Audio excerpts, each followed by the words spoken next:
Well, good morning, good evening, good afternoon, whatever your current life situation is. Hello, YouTube. This is Jeffrey Kite back again with another episode of Kite's Curiosities. Gonna do another TTM episode today, as I am still on the DL. I got a boot today, so I'm out of that old cloth cast. And so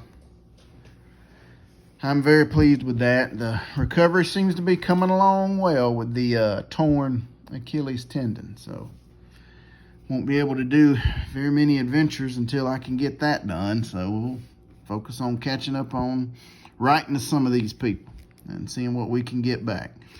We got 3 today. One from Jacksonville, Florida. One from St. Louis, Missouri.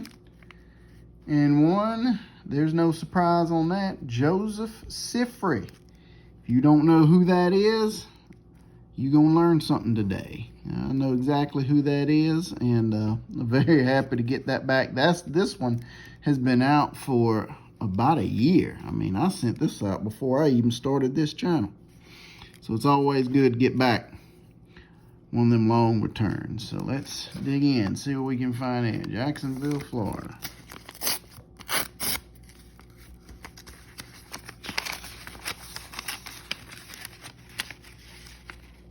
Oh yeah, nice. Mr. Leonard Thompson. It's a nice one. This is what, an 80, 81?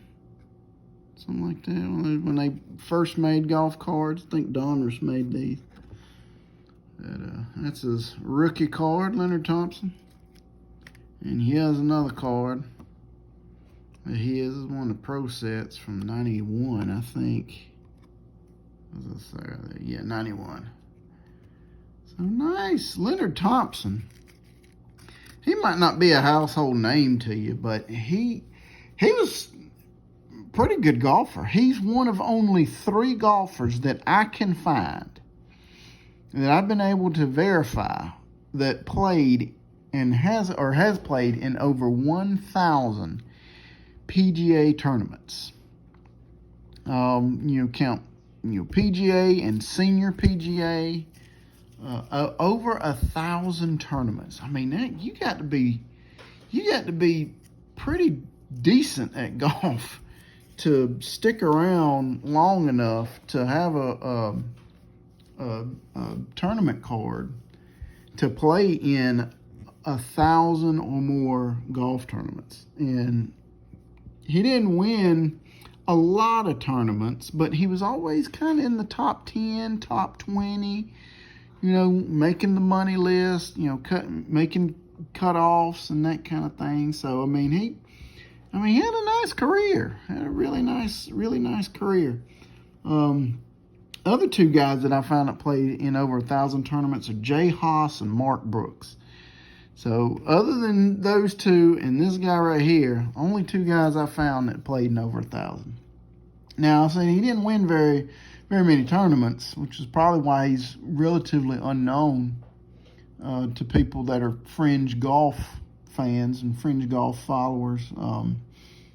But his victories, he beat some pretty tough competition. 1974 at the Jackie Gleason Classic, he beat Hale Irwin, who's a World Golf Hall of Famer. Then 3 years later, in 1977 at the Pensacola Open. At the Pensacola Open, he beat Curtis Strange, another World Golf Hall of Famer. And then 12 years after that, in 1989, he beat Payne Stewart in the Buick Open. And then when he went on the senior tour, he twice beat in a playoff in 2 different tournaments, 2 playoff sudden death holes. Twice beat Isao Aoki, who is another World Golf Hall of Famer and is quite possibly the greatest Japanese golfer of all time. So he beat a lot of talented people and very, very elite golfers. I mean, when he was on, he was on. So I'm very happy to have back Mr. Leonard Thompson there. Good job. Nice. I like how that one came out. This one here from St. Louis, Missouri.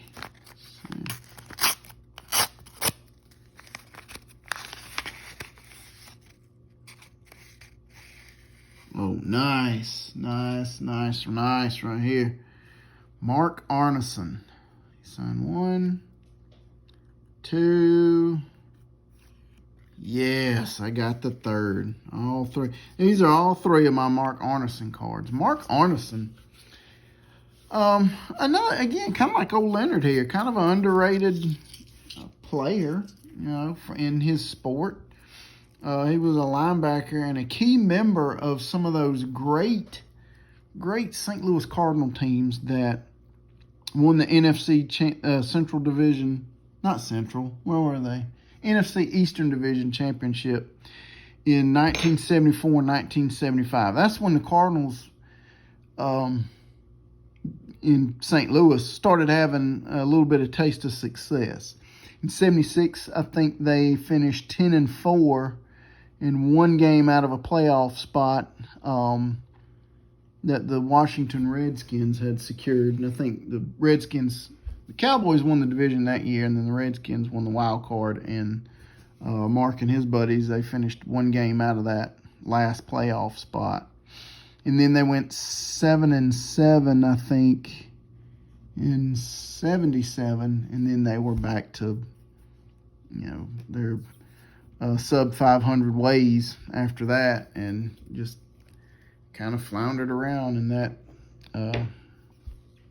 area for the rest of the time they were there till they moved out to Phoenix. And even then, winning was a struggle. But Mark, he was with them during those St. Louis years. And, you know, never made an all-pro team, never was a Pro Bowl player or anything. But he did his best, and he gave his all in every game. In fact, he scored a touchdown on his birthday in 1979 against the Giants. You know, they were down 7-14, and the Giant quarterback, I don't know if it was Joe Pisarchuk or who, you know, but the Giant quarterback fumbled the ball. Mark picked it up and took it in for a touchdown, and that tied up the game 14-all, and St. Louis went on to win that game 27-14. That highlight is on YouTube. You just kind of Google Mark Arneson touchdown, and you'll see it. It was pretty nice play. He was a little Johnny on the spot that day. So, all right, now here he is, Mr. Joe Sifri. Not a household name. Not a household name, but make sure ain't nothing in there. Let's see. Yeah, I can tear it now. But a great guy nonetheless. I'm going to freeze it. Here's his address. Y'all pause it. Get that address. And if y'all have this card, you can send to him and see if he'll sign it and send it back to you. Again, this has been out for over a year. So let's see if Mr. Sifri was kind enough to sign for me.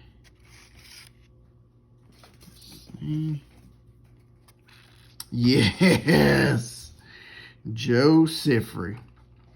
And like I said, not a household name, but he was a part of Georgia Tech's 1990 national championship team.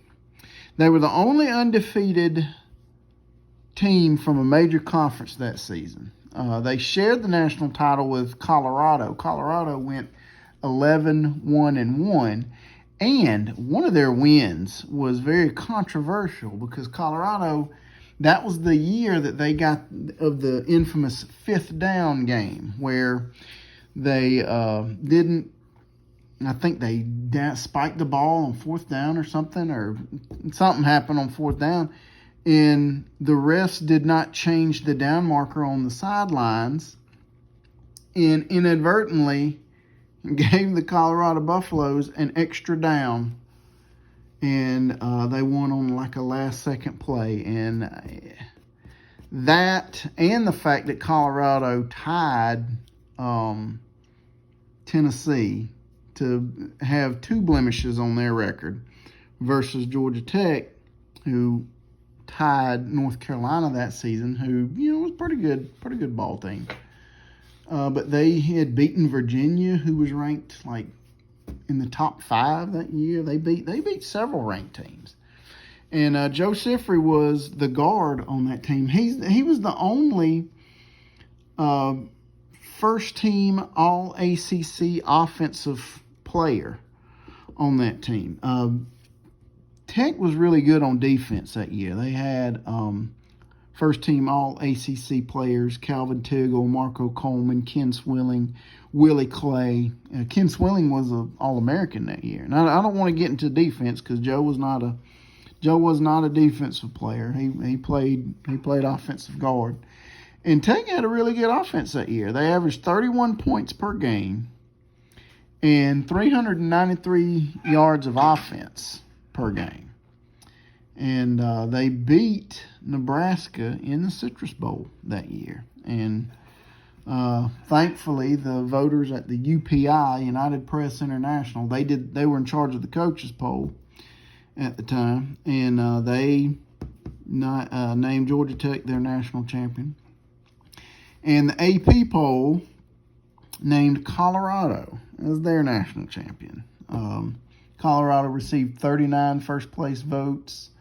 Tech received 20, and the last vote, I think somebody voted Miami, but which was kind of crazy to me, but whatever.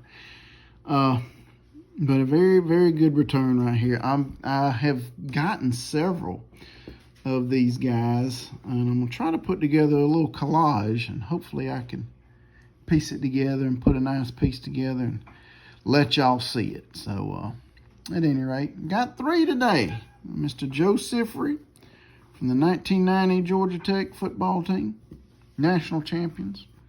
Got Mr. Leonard Thompson, PGA golf professional, and Mark Arneson, former linebacker for the St. Louis Cardinals. All right, folks, that's going to wrap it up. So, as always, like, comment, subscribe, do whatever you want to do. Till next time, catch you later now. Have a good one.